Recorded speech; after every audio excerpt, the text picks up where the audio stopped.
Em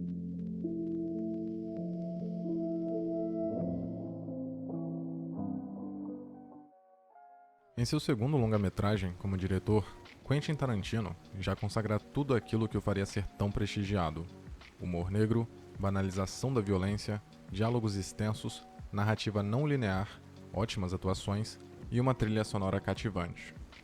Dito isso, muito do sucesso de Pulp Fiction vem da falta de pretensão do roteiro. Não existe uma lição de moral. O intuito é apenas contar uma história de modo não convencional, onde as características anteriormente mencionadas se sobressaem. Alguns adoram chamar o cineasta de copiador, talvez para não caírem na mesmice de despejar elogios a um diretor tão acostumado a recebê-los, como se todos os outros diretores e artistas não fossem. Deliberadamente esquecem que na natureza nada se cria, tudo se transforma e no cinema não é diferente. Por mais original que uma premissa seja, alguém provavelmente já pensou nela, ou no argumento, ou na ideia que levou ao argumento. Um diretor revelar suas referências indiretamente com tanta facilidade não é nenhum defeito. Pelo contrário, só expõe uma bagagem cultural invejável, que dá mais credibilidade ainda às suas obras.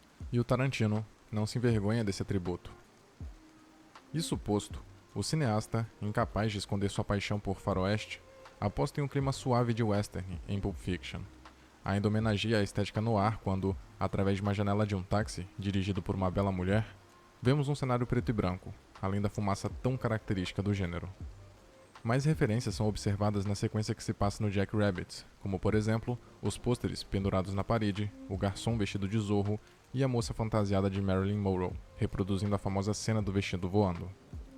Também é válido mencionar o diálogo que Mia tem com Vincent, dizendo que participou de um piloto para um programa de TV que basicamente resume a premissa e as características das personagens de Kill Bill, filme posterior do Tarantino, protagonizado pela mesma atriz que dá vida a Mia. Pulp Fiction, Tempo de Violência, como ficou conhecido no Brasil, introduz de maneira não linear 3 situações a princípio distintas, mas que se intercalam eventualmente em uma narrativa circular. Portanto, através de um recurso chamado analepse, o prólogo conclui-se apenas no epílogo. Na primeira história, presenciamos Vincent Vega e Jules Winfield, 2 dos personagens centrais, indo acertar as contas com um homem que aparentemente tentou passar a perna no chefe deles, Marcellus Wallace. Depois de recuperarem uma misteriosa maleta que pertence a Marcellus e testemunharem uma intervenção divina, ambos precisam limpar o carro em que estão, já que este está completamente sujo de sangue, encontrar um modo de se livrar de um corpo e trocar de roupa, para assim saírem da situação em que o Vincent os meteu. Já a segunda história centra-se na jornada de Butch, um boxeador muito velho para continuar em atividade que aceitou perder uma luta após receber uma certa quantia em dinheiro de Marcellus. Porém, ele não cumpre o combinado e se vê sem outra alternativa a não ser fugir, caso queira continuar vivo. Contudo, a ironia do acaso o coloca ao lado de Marcellus, em uma situação que envolve sadomasoquismo e uma katana. Por fim, a terceira história trata-se de Vincent tendo de lidar com a tarefa de divertir a mulher do seu chefe, enquanto este está fora da cidade. Mas o que era para ser algo tranquilo, mesmo em meio a flertes e tensão sexual, acaba saindo do controle quando Mia Wallace tem uma overdose.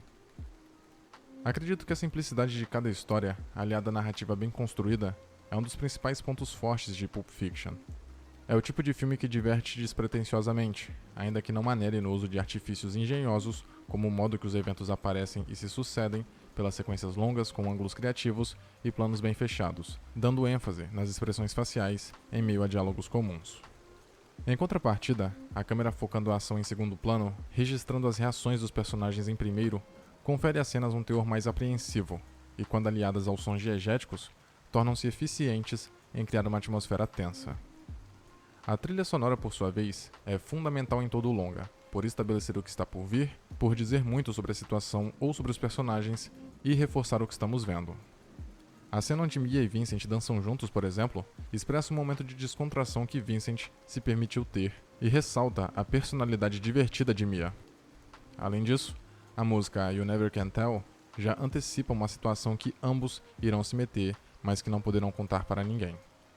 Posteriormente, isso é acentuado quando Mia dança sozinha em casa uma música que previa um fato prestes a acontecer. Ao som de Girl, You'll Be a Woman Soon, Vemos Mia deixando seu lado menina e sendo obrigada a enfrentar as consequências de se tornar uma mulher. Por fim, nos créditos iniciais, a música instrumental frenética precede a mudança de situação, a ação que a partir dali veremos com Vincent e Jules.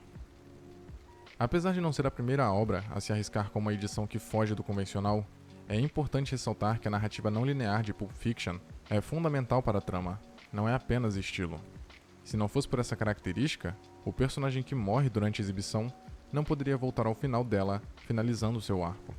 Além do mais, o aspecto não cronológico do filme permite o diretor brincar com as expectativas do público, mantendo os espectadores sempre presos à história, que se torna interessante à medida que acontecimentos totalmente inesperados vêm à tona. Como uma conversa a princípio comum entre um casal que indica que eles são criminosos, o que é confirmado em seguida, ou os dois amigos dentro de um carro em meio a um diálogo natural que, de repente, revelam serem assassinos.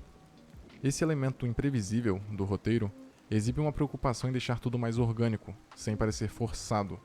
Portanto, é suficientemente natural ao ponto de atribuir um teor espontâneo às cenas. Outro fator que contribui para a eficiência dessa característica são os personagens momentaneamente verborrágicos, traço notável do Tarantino. Praticamente todas as conversas prolongadas que vemos no filme são geradas através de descrições quase minuciosas a respeito de algum fato, constatação ou pensamento, muitas vezes trivial. Os personagens beiram a divagação, no entanto sem realmente fugirem do assunto. As cenas com Jules e Vincent são marcantes principalmente por isso. Quando abordam as peculiaridades de Amsterdã, por exemplo, onde Vincent ficou 3 anos, este último discorre sobre o fato de ser ilegal policiais te revistarem e poder beber cerveja no cinema. Ainda comentam as pequenas diferenças entre a Europa e a América do Norte, como o nome dos lanches serem distintos por causa do sistema métrico, e na Holanda, colocarem maionese nas batatas fritas. São informações fúteis, até desnecessárias, mas que recebem uma dose considerável de destaque para conferirem mais relevância aos diálogos. Mais tarde, a dupla ainda disserta com afinco, dispostos a apresentarem argumentos que defendam a hipótese de cada um sobre uma massagem nos pés ter ou não conotação sexual. É conveniente mencionar esses exemplos, pois ao recorrer a frases descritivas e longas discussões a respeito de um tema banal, o diretor atribui às cenas uma veracidade única, aproximando-se do caricato pelo absurdo das conversas, mas com o toque preciso de seriedade para permanecer realista e não cair na galhofa. Pulp Fiction, como não podia ser diferente, também conta com bastante humor negro e, obviamente, muita violência. Contudo, o interessante é que os momentos engraçados às vezes soam não intencionais. Claro que não por parte do roteiro, mas pela sinceridade nos momentos. Um exemplo é quando o Capitão Kunz, um homem que foi prisioneiro de guerra junto com o pai de Butch, entrega ao menino um relógio explicando a dificuldade que foi manter o objeto a salvo das forças inimigas. Acontece que o monólogo que se segue, já que Butch não diz uma palavra, torna-se essencialmente muito engraçado, quase ridículo, visto que o discurso vinha com uma comoção tremenda devido ao objeto ser uma herança de família, quando de repente é interrompido por uma irreverência comedida presente na fala do capitão que não esboça nenhuma reação que pudesse fugir da sobriedade do momento, o que se aplica aos outros personagens em cena também. Outro momento marcado pelo humor não convencional é quando Mia vai ao banheiro alegando que precisa passar pó no nariz. A graça vem da ambiguidade inerente à frase, que em um primeiro instante não percebemos até vermos a personagem em ação. Já a violência em Pulp Fiction não é minimizada e muito menos glamorizada. Para se ter uma noção, o universo tarantinesco é tão cruel que um boxeador mata um adversário em combate e uma taxista demonstra interesse pelo ato. Contudo, o que chama a atenção mesmo é o exagero gráfico, mas que ainda preza por um sutil vínculo com a realidade. A cena do carro onde um cérebro se espalha por todo o interior do veículo é emblemática e corresponde à fascinação do diretor para com a violência sendo motivo para o absurdo dessas situações. Outro momento notável é aquele em que Butch e Marcellus se veem encurralados em uma loja, embora Marcellus estivesse muito mais. Os personagens do longa se sobressaem não pelo desenvolvimento e nem pelos detalhes, mas pela construção, por suas atitudes e personalidades. Vincent é parcialmente prolixo, gasta bastante tempo falando e descrevendo, mas ocasionalmente usa poucas palavras. Possui atitude arrogante, porém ainda respeitosa com alguns. Dispõe de uma certa insegurança que não deixa transparecer com seu jeito confiante, odeia se sentir pressionado ou ameaçado e se incomoda quando o mandam fazer algo. É de certa forma estabanado, contudo mais por causa da imprevisibilidade do destino, já que, por exemplo, toda vez que vai ao banheiro, algo de ruim acontece. Jules, por outro lado, embora fale bastante também, é mais incisivo e eficaz em expressar o que quer. Faz alguns rodeios, mas é algo que condiz com seu comportamento impiedoso e um tanto quanto sádico. É o mais razoável da dupla. Mesmo assim, fica nervoso com facilidade e torna-se difícil de lidar nesse estado. Além de fazer questão de recitar uma passagem da Bíblia que memorizou sempre que está prestes a matar alguém.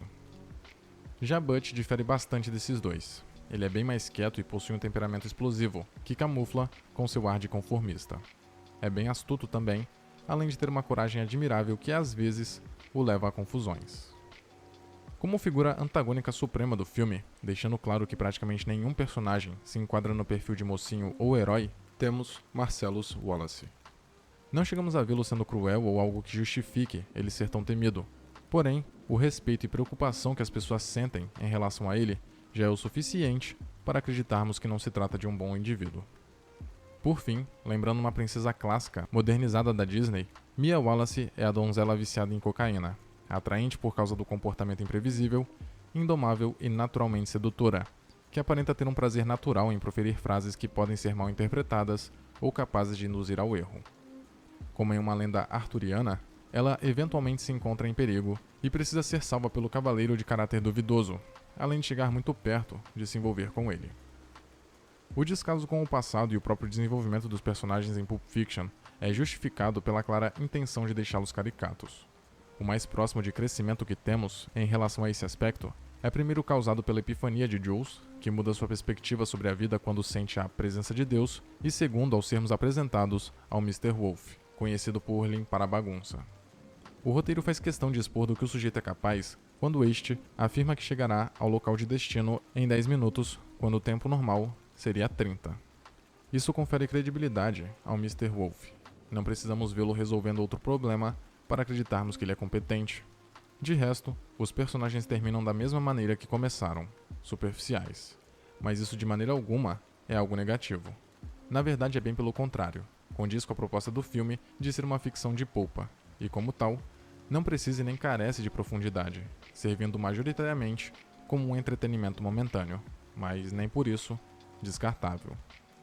Portanto, os personagens serem rasos é essencial, pois a trama exige isso.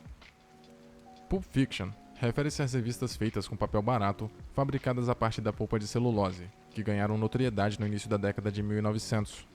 Nessas revistas, continham contos dedicados aos gêneros noir, fantasia e ficção científica, onde a violência gráfica era valorizada. Não obstante, o termo ainda é frequentemente usado para descrever histórias de menor qualidade ou absurdas. Em contrapartida, o filme é basicamente uma revista pulp em movimento, mas de ótima qualidade.